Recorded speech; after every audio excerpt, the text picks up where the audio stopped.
एक राजा था जिसे चित्रकला से बड़ा प्रेम था।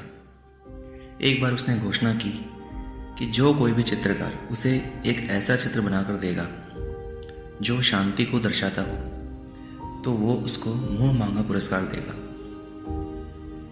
रिजल्ट वाले दिन एक से बढ़कर एक चित्रकार पुरस्कार जीतने की लालसा से अपने अपने चित्र लेकर राजा के महल पर पहुंचे। राजा ने एक एक करके सभी चित्रों को देखा और उनमें से 2 चित्रों को अलग करके रखवा लिया। अब इन्हीं दोनों में से एक को पुरस्कार देने के लिए चुना जाना था। पहला चित्र जो कि बहुत ही सुंदर और एक शांत झील का था। उस झील का पानी इतना साफ था कि उसके अंदर की सतह तक दिखाई दे रही थी और उसके आसपास विद्यमान जो बर्फीले जो खंड थे उसकी छवि उस पर ऐसे उभर रही थी कि जैसे मानो कोई दर्पण दिखा रहा हो। ऊपर की ओर नीला आसमान था जिसमें रुई के गोलों के समान सफेद बादल तैर रहे थे। जो कोई भी चित्र को देखता उसको ये लगता कि शांति को दिखाने के लिए इससे बेहतर चित्र शायद ही कोई हो सकता है, लेकिन वास्तव में ये शांति का केवल एक प्रतीक था। दूसरे चित्र में भी पहाड़ थे, लेकिन वे बिल्कुल सूखे, बेजान और वीरान थे और इन पहाड़ों के ऊपर घने गरजते बादल थे जिनमें बिजलियां चमक रही थी। घनघोर वर्षा होने से नदी उफान पर थी। तेज हवाओं से पेड़ हिल रहे थे और पहाड़ी के एक ओर कहीं स्थित झरने ने रौद्र रूप धारण कर रखा था। जो कोई भी इस चित्र को देखता ये सोचता कि भला इसका शांति से क्या लेना देना, इसमें तो बस अशांति ही अशांति है। सबको ये लगता था कि पहले चित्र बनाने वाले चित्रकार को ही पुरस्कार मिलना चाहिए और उसी को ही मिलेगा।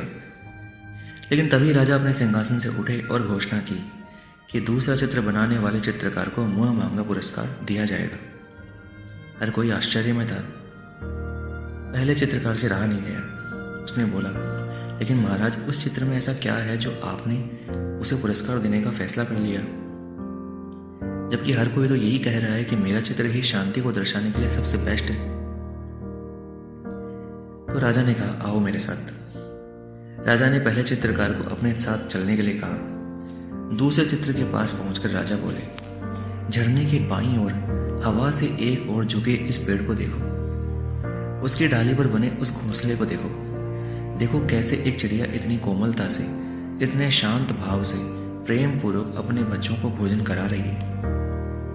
फिर राजा ने वहां उपस्थित सभी लोगों को समझाया, शांत होने का मतलब ये नहीं है कि आप ऐसे कंडीशंस में हो जहां ना कोई शोर हो, ना कोई समस्या हो और जहां कोई कड़ी मेहनत भी ना करनी हो, जहां आपकी कोई परीक्षा ना हो। जबकि शांत होने का मतलब तो ये है कि आप हर तरह की अव्यवस्थाएं हो, चाहे अशांति हो या अराजकता के बीच में फंसे हुए हो, लेकिन फिर भी आपका मन शांत रहे, अपने काम के ऊपर हमेशा केंद्रित रहे और अपने लक्ष्य को पाने के लिए हमेशा अग्रसर रहे। वो सभी समझ चुके थे कि दूसरे चित्र को राजा ने क्यों चुना है। तो दोस्तों, आज हर कोई अपने जीवन में शांति चाहता है, लेकिन अधिकतर हम शांति को कोई दूसरी बाहरी वस्तु समझ लेते हैं। उसे कहीं पहाड़ों में खोजते हैं, कहीं दूरस्थ स्थलों में ढूंढते हैं, लेकिन वो शांति तो हमारे मन के भीतर ही उपस्थित होती है। हमारे मन की भीतरी चेतना ही हमारी शांति है। और सच यही है कि सभी दुख, दर्द, कष्ट और कठिनाइयों के बीच भी शांत रहना ही वास्तव में शांति है।